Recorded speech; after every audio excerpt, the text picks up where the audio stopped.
Right, good morning, LinkedIn. I hope everybody's well on this Friday morning. I'm Mel Johnson. I'm a social media coach and consultant, and I'm here today with Clare Griffiths, who I will let introduce herself in a minute. But Clare is an award-winning entrepreneurship educator, an innovation advisor, and the founder of the Thrive Effect, which is kind of saying all that is just making me feel quite tired.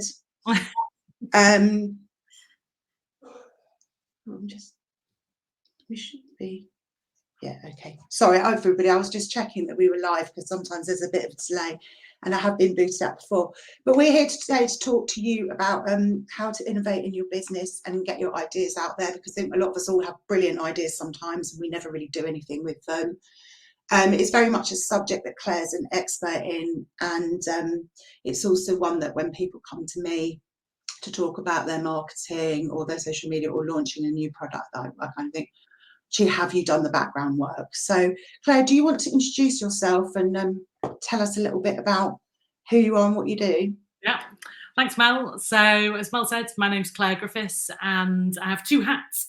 So I am the founder of Thrive, which is a social enterprise, and I'm on a mission to equip female founders with the knowledge, the clarity and the connections I need to grow a small, resilient business. And then I also have another hat to work at a local university in Sussex, where my role is to support our students and graduates to develop their ideas and turn those into viable businesses or social enterprises. So I'm coming from, I suppose, everything around innovation. That knowledge is coming from those two different areas. So supporting women to move into business and grow their small businesses, and then also supporting startups, but particularly innovative startups often. Yeah, and I think also just drawing on your own experience, really from having kind of launched Thrive as it was and evolved, which we'll talk about a little bit more in a minute. So I think one of the questions here is I suppose, why innovate? I mean, why do you think it's important for, and crucially, I think that it's not just for bigger businesses, but it's for smaller businesses and solopreneurs as well?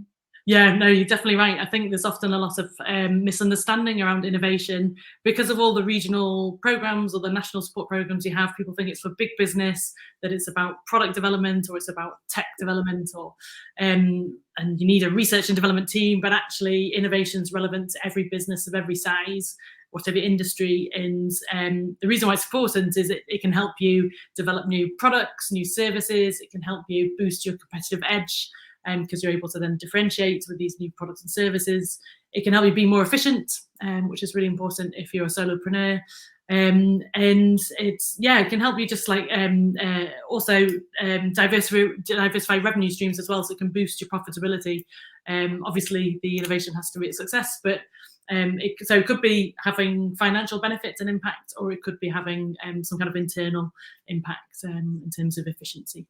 Yeah, I think that's really key, and I think one of the things that you and I talked about last week is obviously most of us work in a really competitive market, and we've gone into a recession. It's been a really tough few years where I think a lot of I hate the word pivot, but a lot of smaller business owners have had to, and bigger businesses, have had to do that to kind of cope with the pandemic and the fact that things got shut down. And I think as we're moving personally, and this is just, I feel that people are perhaps a little bit reluctant to innovate at the moment because they feel that people are not going to spend money,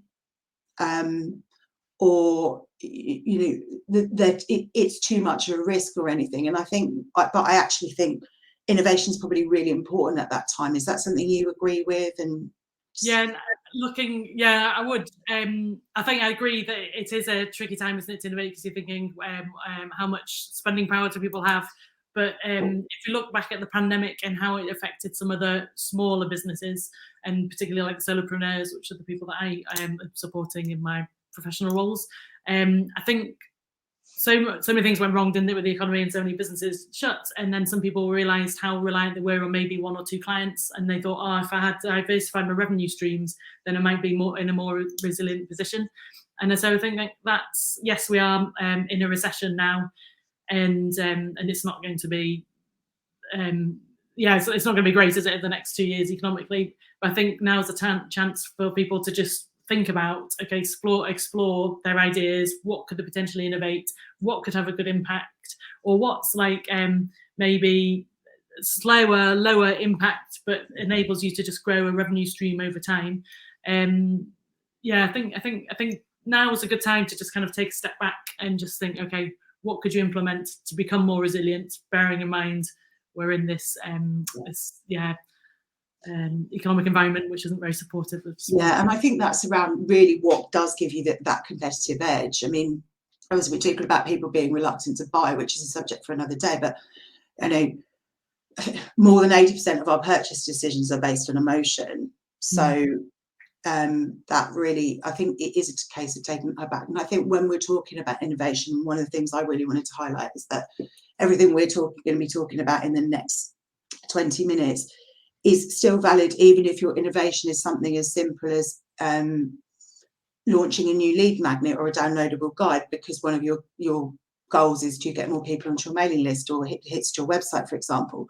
It's still really important, I think, to validate those ideas, because even if it's a relatively limited investment of your time, money and resource, that's still important, and it still needs to achieve the goals that you want it to achieve and be something that people actually think, yeah, you know, actually I want that, I need that, that's useful. And of course that enables you to build and learn, as Lily has just said, it's, you know, learn through hard times. So when those times are less hard, people know that you're there. So I think the next thing is we really want to talk about is kind of what are the things you need to consider when innovating.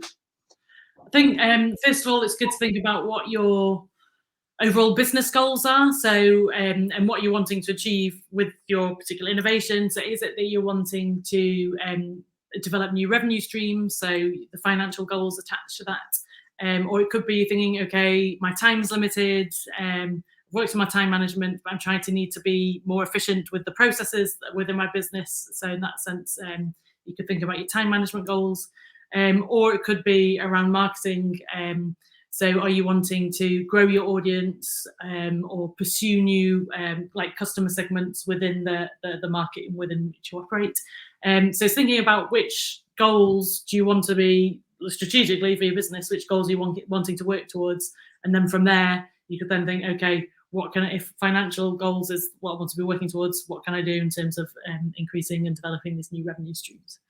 Yeah, and I think it's and then clarifying, you know, what the problem is, how you could potentially solve that. But I also think, you know, what are the alternatives to how you could solve that? Because you might have one brilliant idea, but actually perhaps that's not what people want. They don't, perhaps they don't, they've got that they know they've got that problem, but they don't necessarily want it identified in that way. And I think that's where, and that's the bit that I find when people come to me, is actually that's the bit that they're missing, because we, you know, people get so excited about their new idea, but actually they haven't gone through that kind of process of validating whether anybody wants it. And, you know, there's nothing more upsetting than putting your heart and soul into something that you're really passionate about and then launching it, and it, you know, it's not going to be a massive success for most of us overnight, but then actually realizing that's not what people really want or need. So how do you think for a small business people can kind of go around sort of doing that research and finding out if that's what people want and need? Yeah, no, I think you're spot on when you talk about validation being key. I suppose people need to go back to the days when they're a startup, however recent or in the past that was, and put on that mindset again, thinking, okay, when you're originally coming up with the business you're operating in, what did you do to validate that? And with any innovation, you need to go through that similar kind of business planning process, I suppose, or that market research exercise. So talking to people who are your target audience, and first of all, before you even produce anything, the key is to like learn fast, fail cheaply. That's what you're trying to do.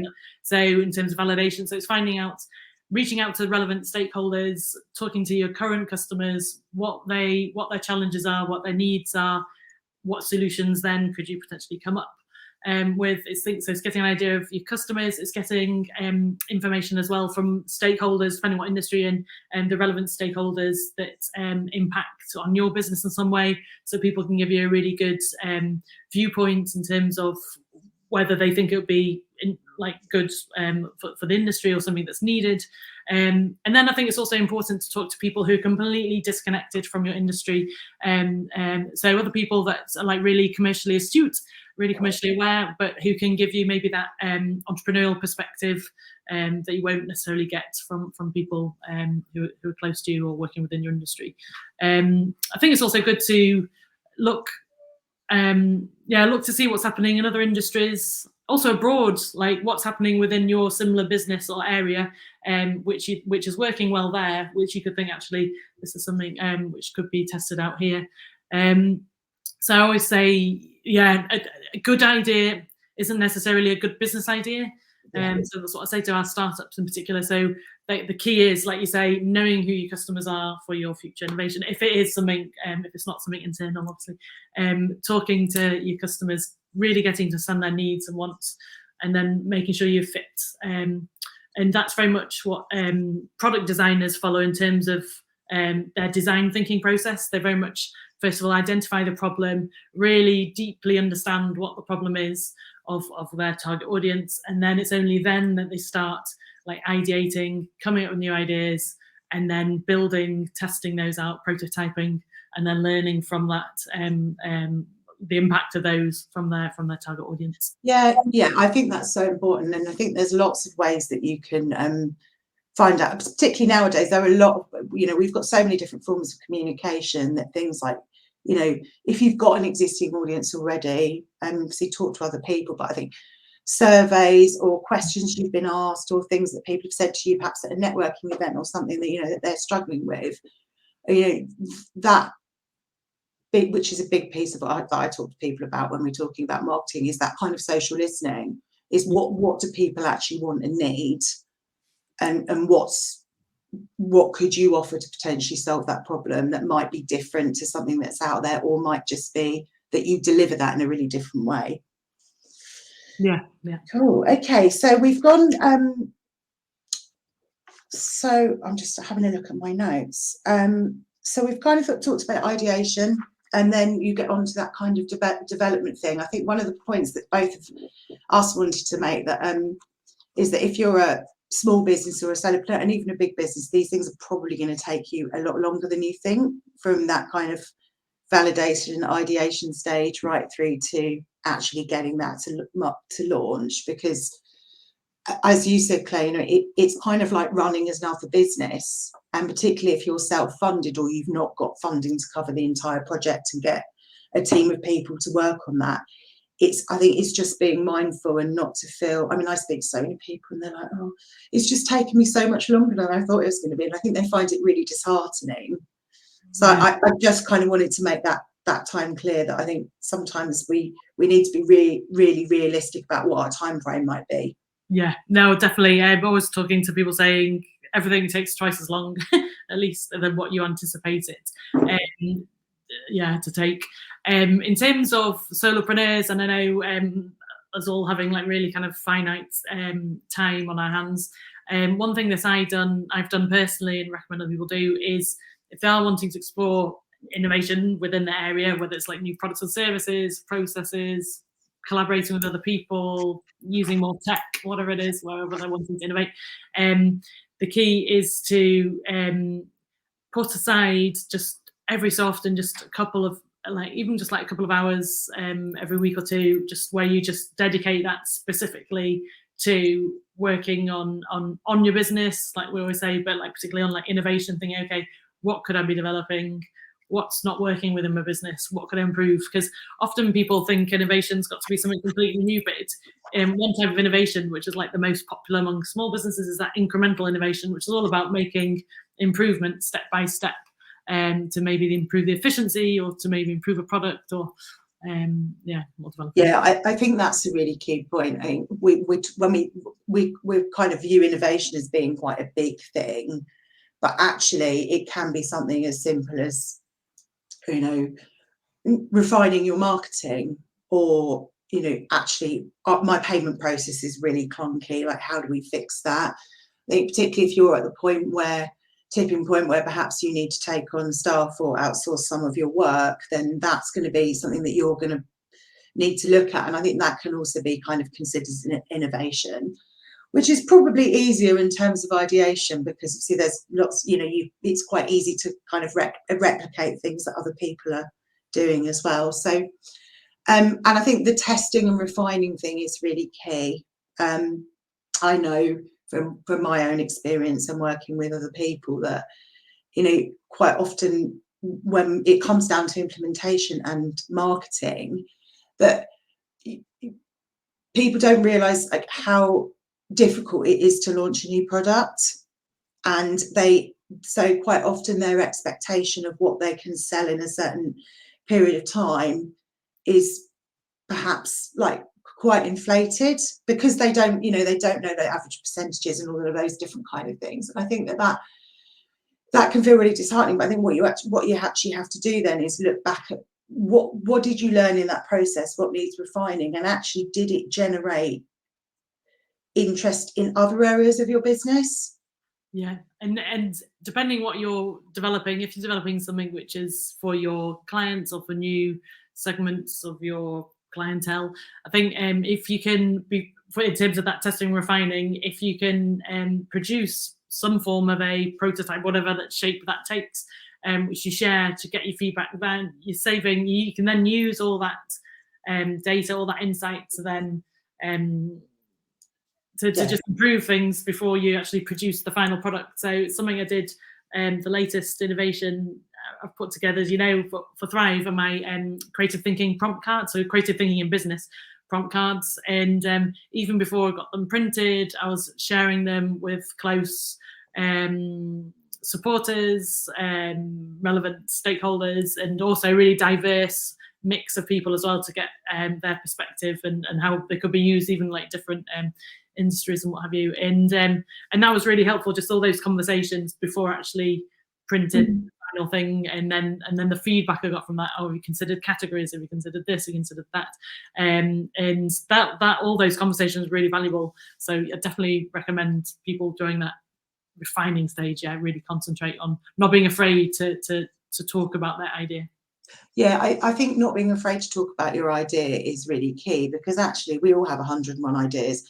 And as you said earlier, not all of them are going to be good business ideas. But until you kind of throw that out there, you're not going to realise. And I think having those ongoing conversations, as you said, all the time, where things just come out naturally, particularly if you work on your own and you don't have other people to talk to, it's really important to kind of just find that support network.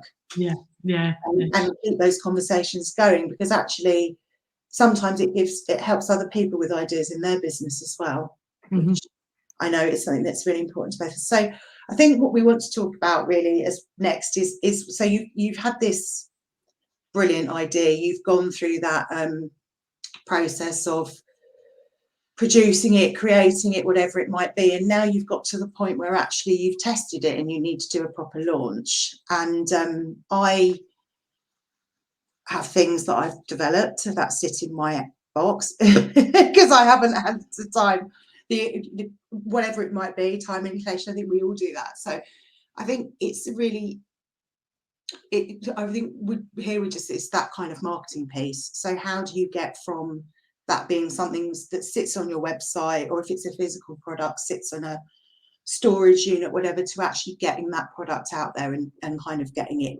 sold? So just going back to what and I know you've got plenty of marketing experience as well, Claire, so I think going back to that is just being really clear on what your business objectives are and your marketing objectives are, and what's realistic. And I think especially for smaller business or solopreneurs, it's also what's realistic with the time, money and resource you have. I mean, I'm going to talk, because a lot of the people I work with, and myself included, it's courses that they want to launch, particularly over the pandemic. And I think what people don't realise is that actually doing those kind of really you need to decide what's right for you, because there is no right way that's right for everybody. But doing that kind of really hard launch where you do kind of open cart or basket, because we're British, closed cart 2 weeks later, there is so much that you have to do within that time frame, and I'm quite an extrovert, but even for me, like, it's quite draining, and it doesn't enable you to do anything else.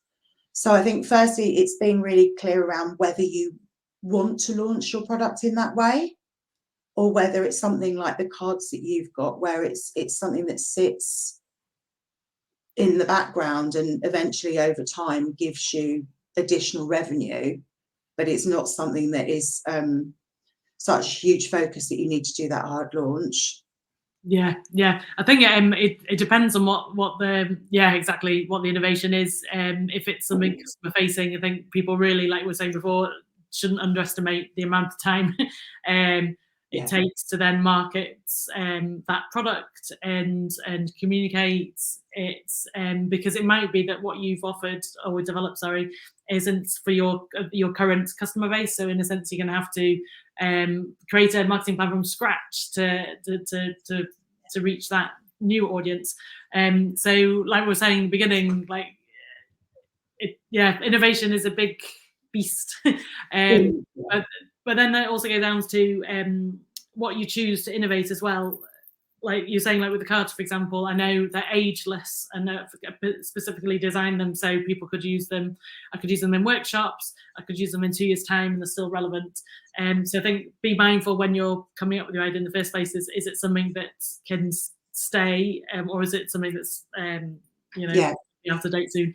But yeah, in terms of marketing, people need to. So like we were saying before about validation, the same applies for marketing. Then innovation, you've got to be realize you've got to create a new marketing plan just for that particular thing. And I think the first thing on that is that needs to be strategic, and you need to be really clear about what you expect those outcomes to be and how you're going to measure those outcomes. And because and then kind of creating that foundation. As you said, you may be targeting a slightly different audience, or if it's meeting a slightly different audience need, they may be. I mean, I guess Facebook and LinkedIn is a really good example. Most people have a Facebook account, but they're not necessarily, and a lot of your audience might be on here on LinkedIn, for instance. But actually, what they're using the two platforms for is quite different. So if you've launched a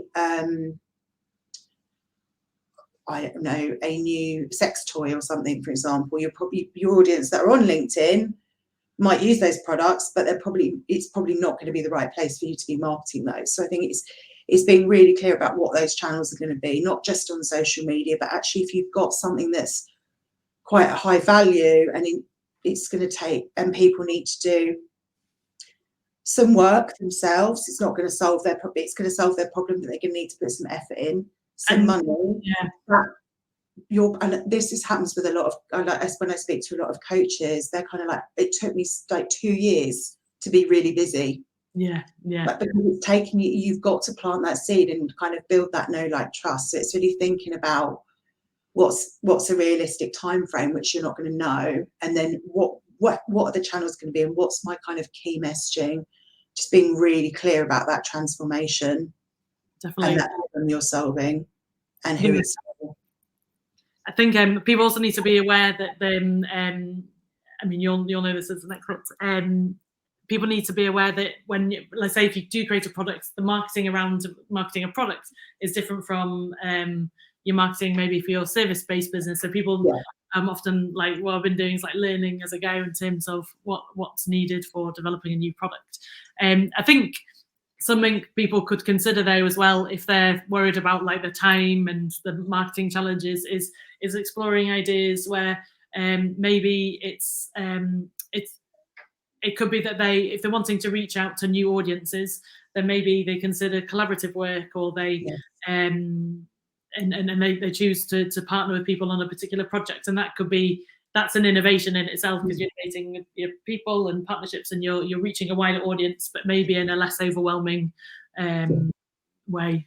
I think the power of collaboration is because even if you've got some crossover, it still validates the audience that you're speaking to, as well as giving you access to their audience, and they've already kind of built that relationship. But I think for having that approach, particularly if you're doing your marketing and all of the development yourselves, I think you kind of need to be really clear on who's doing what. Yeah.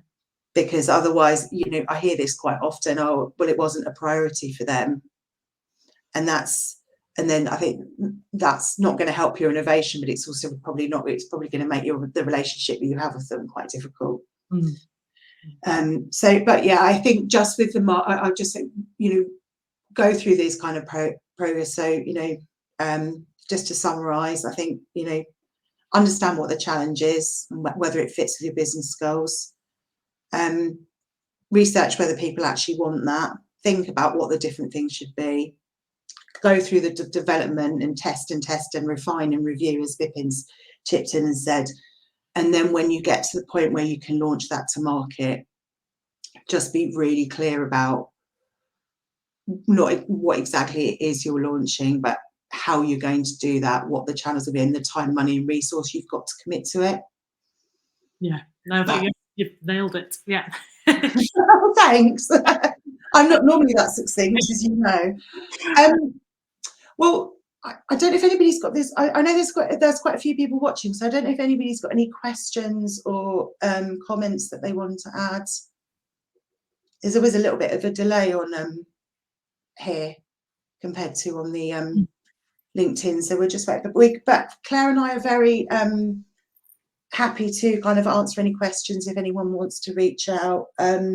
We didn't talk too much about Thrive, so I'll just give you a bit of a shout out. So actually, Claire, do you want to tell us a bit more about Thrive and what you do? Because I think quite a lot of the people who've signed up to watch are reasonably local to both of us, so it might be something that's helpful and useful for them. Yeah, so no, thanks for the opportunity. So Thrive, I operate as a social enterprise. I support specifically female founders, women in business to grow their own small businesses. On the top of innovation is my topic of passion. I've got loads of tools I can share with people. If you just email me, you just need to go to my website, which is thriveinbusiness.co.uk.